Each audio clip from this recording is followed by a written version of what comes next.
like this? How about if I stand like this? Okay. Yeah. Hey guys, Tim Austin here. Back with episode...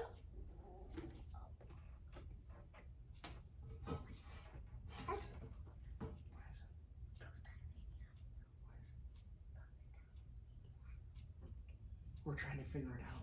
What is it? Is that Pro Stock Mania though? Remember? Piston and valve.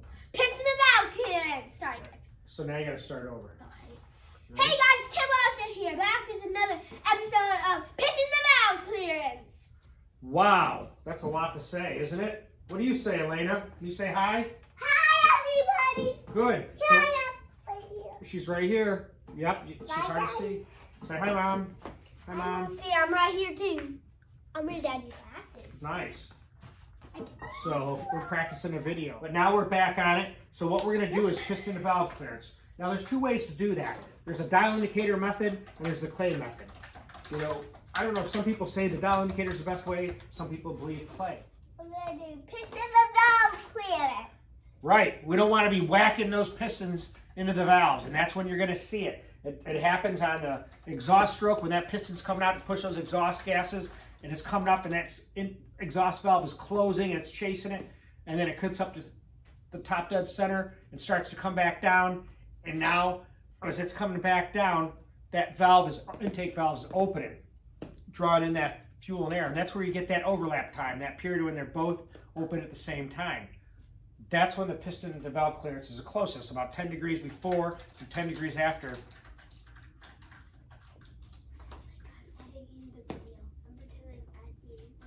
What are you doing, Iz? I'm editing the video. Okay. What are you doing, Elena? I'm standing. Huh? I'm standing. What are those shoes? So what is this video called? A princess shoe. It's called Episode 50, Piston and Valve Clearance. Episode 50, piston and valve. Too close for comfort. Too close to comfort. That's it. We just got the title. Perfect. But there's a couple ways to look at it to measure it. You can measure it with a dial indicator, which I'll demonstrate on this video. I think because my videos are long, I might just do this aspect of it, and then I'll finish up with another video doing the clay method. So you can see both and look at the difference between the two, because there is a little bit of difference between them. I think the clay method is more accurate, especially if you're doing it with a loaded method. And that's something that people don't talk about. When you check piston and valve clearance, you can check it with checking springs like I have here, and that gives you a good idea where you're at. They say the rule of thumb is what? 100 thousandths for exhaust, 80 thousandths for intake. Now I measure everything without lash. We don't want that in the equation because everyone sets lash different. So in this case, by now you would already have your contact patch on your rocker arms all set up, your push rods all set up to make sure you're at the right geometry before you go checking the piston valve. So let's put on this head gasket. I set this up, it's already at top dead center. Here's a Cleveland head gasket. Just remember this hole, you always have an issue with that. If you put it in backwards, you're gonna have an overheating motor. So I have the studs in, I got the dowel pins in here. When you got these gaskets, you kind of want to just loosen it up and just let it flop on there. Let's get this thing going. Now I got the head gasket on. I always use Cometic MLS. I think they're a great gasket. In fact, this 409, when I do put it together, we're using the gasket that I had originally bought. So we'll test that on reusing them. They look like they're in great shape. And in this case, I just put on 4 nuts on the studs just to kind of square it up and to secure it. You want to make sure the dowel pins are seated in the heads so it's not cocked. It's kind of a common sense type thing. And you know, you don't torque them down, you just snug them down.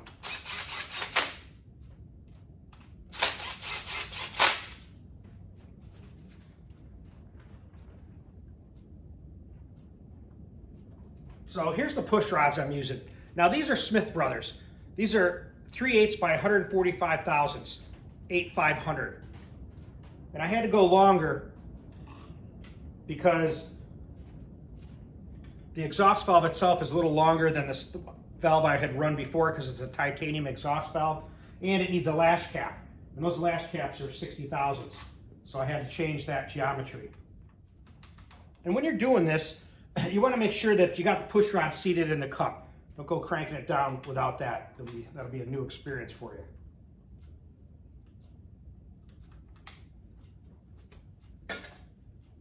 Now this one's the same push rod specs. This is 8,450 though.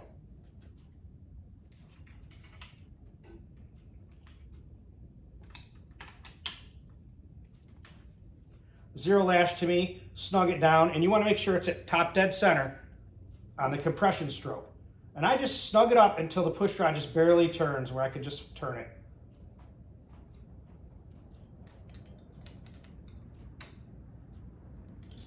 Same thing here. All right. I got this little piece of steel. I put a nice Calvert sticker on it because Calvert sponsors me. Thanks, John, for everything you've done for me. But I like to just put it on the valve cover rail because then I know it's parallel with the deck surface.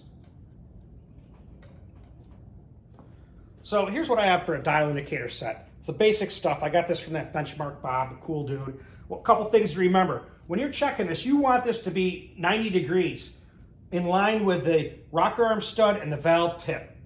So it's not off to the side. You want it perpendicular to it. So what I do is I usually look at it this way, and I want it right in line with that rocker arm stud and with the roller tip. Once I kind of have it that way, then I look here, and I just bring it up a little bit till it's just on the edge of that retainer. Lock it in. Should be good. We'll set this at 0 degrees. I'll get the camera over here so you can watch the gauge. We're going to measure the cam first. The lift on it is 744. And 727 exhaust. So we'll see what we got. So let's see what this net lift is on this cam with the checking springs. Obviously the exhaust will open first. We zeroed our gauge.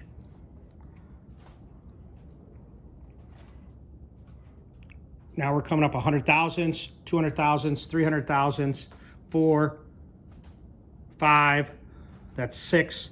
Coming up on 700 thousandths, 710, 20, 30, 40,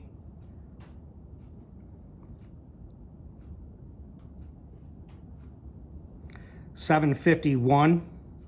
So you'll notice that once you have that and take away the lash, it'll be a little bit smaller. And it'll probably be smaller than that with the regular springs. That's my point. You're going to lose some lift with the actual springs that you're going to run. What we're going to do is we're going to go back now. Because like I said, where the piston to valve clearance is closest on the intake valve is after the top dead center, 360 degrees from the compression stroke. So we're going to check this we'll check it at 9, 10, and 11 because I know it's the closest there.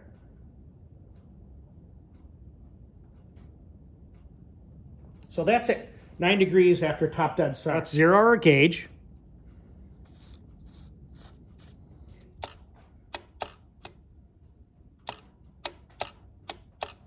$53 to $54, right there, you see it.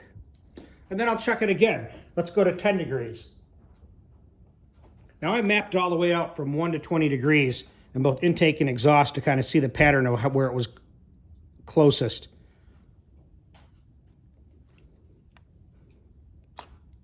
So that's what, 55?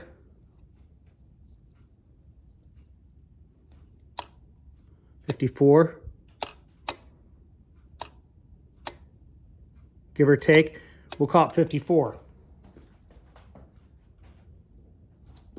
We'll move it to 11.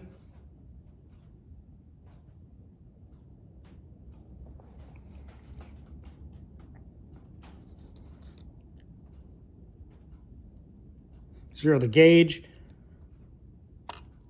And there's what? 50, almost 56. So you can see it opening up. About 56 we'll call it. And then we'll go to 12.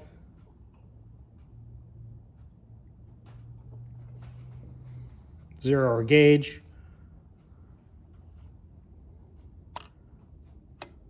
About 58.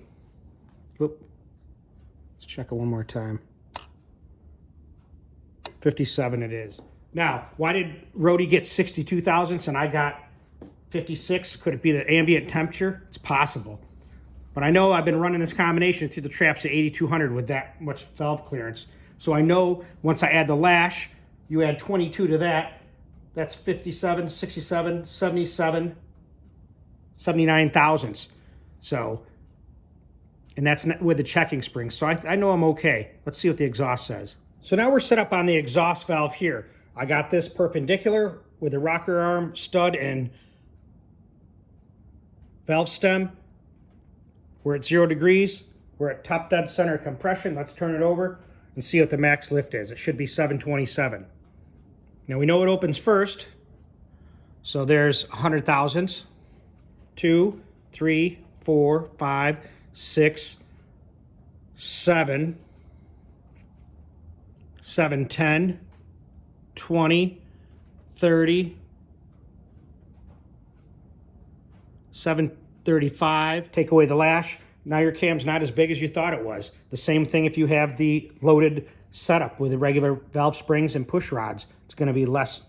So let's get it in the right position. For it to be the closest piston to valve clearance on the exhaust, it's going to be before that top dead center, 360 degrees from the compression. So let's find that. We're going to put it here. We're going to go to 12 and measure it. So 0 our gauge.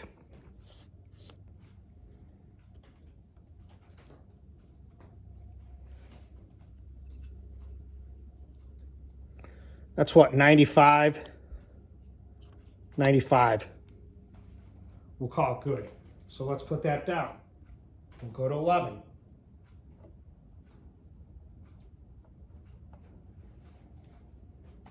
Zero it.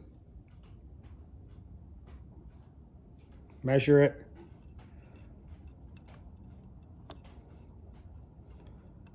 So 93.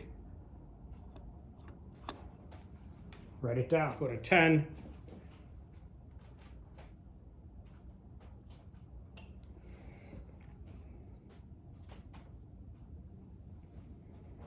Measure it.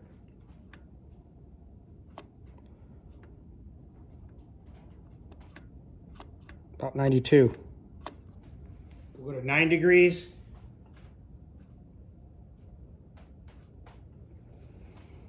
Zero it.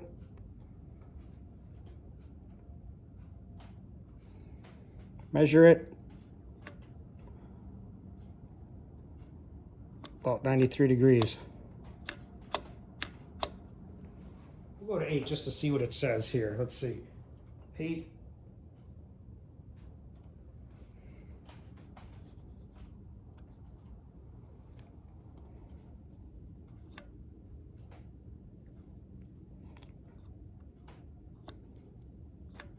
$93 again.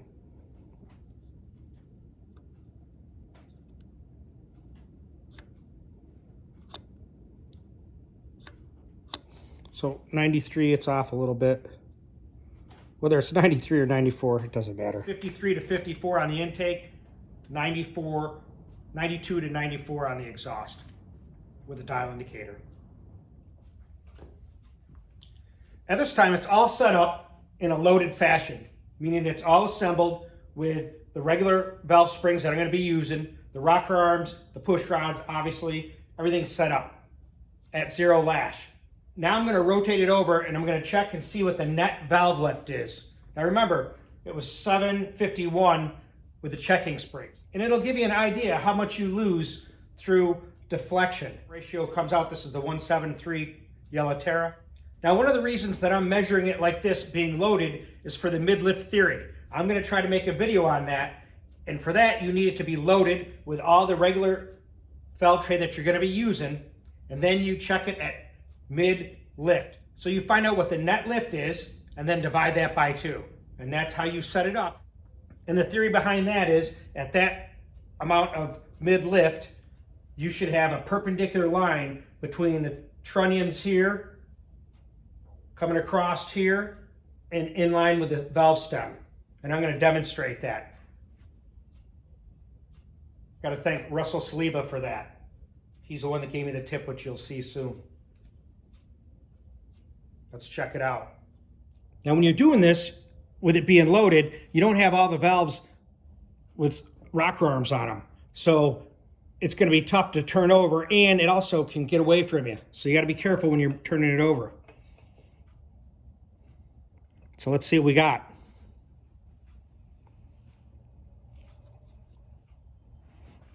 Now there's the exhaust starting to open.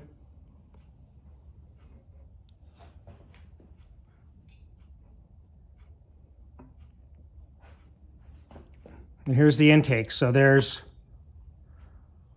100 thousandths, 2, 3, 4, 5, 6, 7, 10,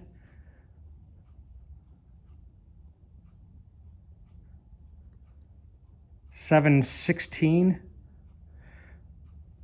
17. It's about 17 right there. 717 net lift. So let's see if we can measure the exhaust net lift for the mid-lift theory. It's a little tricky because, like I said, there's only 2 rocker arms on, so you can get away from me. So there's 100 thousandths, 2, 3, 4, 5, 6.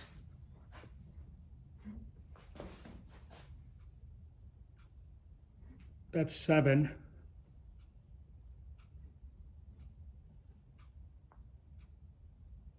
That's 708.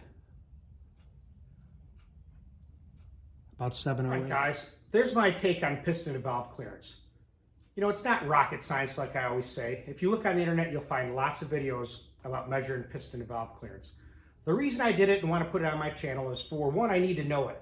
I want to know what I've been running all these years, since 2013. Because I've heard different measurements. Don Rohde had told me I was running 62. We just measured it here in front of you, and now you know I'm measuring 53, 54 thousandths of intake piston and valve clearance. The reason I wanted to kind of make this video is to kind of show you that what cam you may be running is not as big as you think it is, and that you might be able to go with more cam if you wanted to.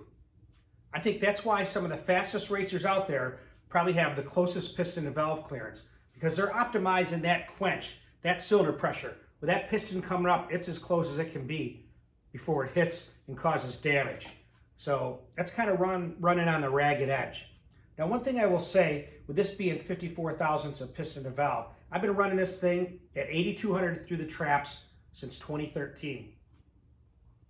If you're going to run less than the recommended 80 thousandths intake, 100,000 exhaust, then you better have good valve train. And make sure you have good quality springs, not some cheap springs that you get from Summit or cheap push rod. You want high quality parts. You want valve train stability. That's what's going to keep you from getting into valve flow. That's what's going to keep your pistons from whacking that. By showing this video, I showed you that the cam that we thought was 744 lift is really 751. Now, whether there's a little margin of error, I can't say. It doesn't really matter. It's just the point of the matter is that the net lift on this cam is really only 717 thousandths. So there's 34 thousandths of cushion, so to speak. You know, you've got your lash in there for the piston to valve clearance. When you measure the piston to valve clearance, when you measure it with a dial indicator like I showed you, you're going to get the least amount of piston to valve clearance. If you measure it with a loaded method, which I talked about before, and that's using the original springs that you're going to use with that motor, the regular valve springs, and then you can measure it utilizing clay. That'll really give you the most optimal number of what you've got, because you're not taking into consideration of deflection and movement of the parts with a dial indicator method. I didn't talk a lot about changing piston to valve clearance or how to change it, but here's a couple things. You can fly cut the pistons. You can put in a different cam to get a thicker or thinner head gasket. You could change the rocker arm ratio. Lots of different ways to change that. One thing I wanted to tell you about that was, I was thinking, well, why don't you just cut the pistons deeper so you don't have to worry about piston and valve clearance? Here's something I learned from Darren Morgan on that whole issue.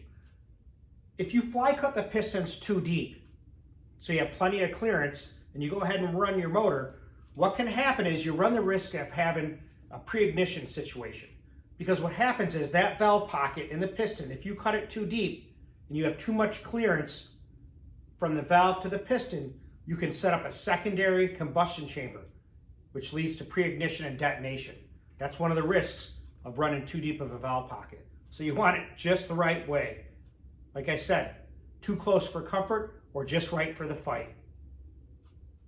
You could also advance or retard your cam, but you're not going to see a big difference with that, maybe 5 to 10 thousandths.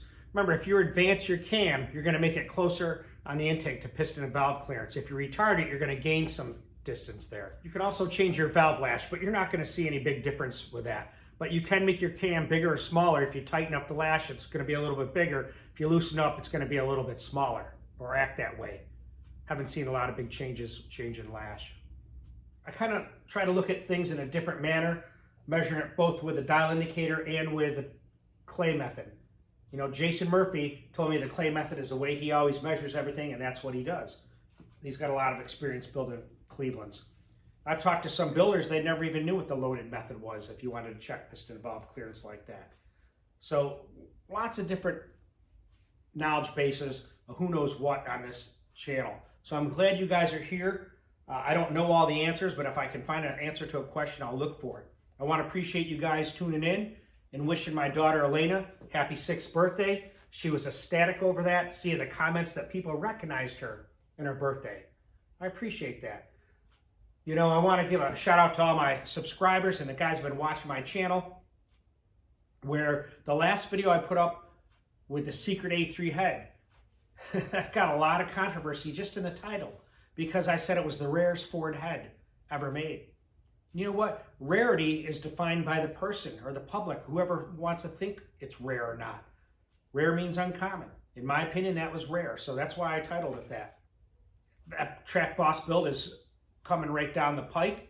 I got a lot of changes with the Cougar. I'm going to make an update video and give a lot of shout outs to the people that have helped me. You know, I want to give this shout out to Andy from Unity Motorsports Garage. He's got the mixed up Boss 429, which is a engine that he's building, running the Greg Brown Hammerhead Hemi heads. I'll put a link to his channel up here. He's a good guy. We talk back and forth. I notice a lot of us, and probably you guys that are watching this channel, we're all kind of going to different channels, like Uncle Tony's Garage, Nick's Garage, you know, Yo Daddy's Garage. All these different channels that have different kind of shows, so to speak. And that's kind of a way to look at it. This is like a show. I'm just not as up to time with most everybody. I kind of do DragBoss time, and when things get done, they get done. But I try to be more timely with things. I appreciate you guys tuning in. We're building some fire-breathing Clevelands. I can't wait. The 354 cubic inch for my wife's pro stock build and daughter Elena should be here next week. Thank you, Brian Gilchrist. I got a few shout outs to throw, so I'm going to put another video for that. Stay tuned.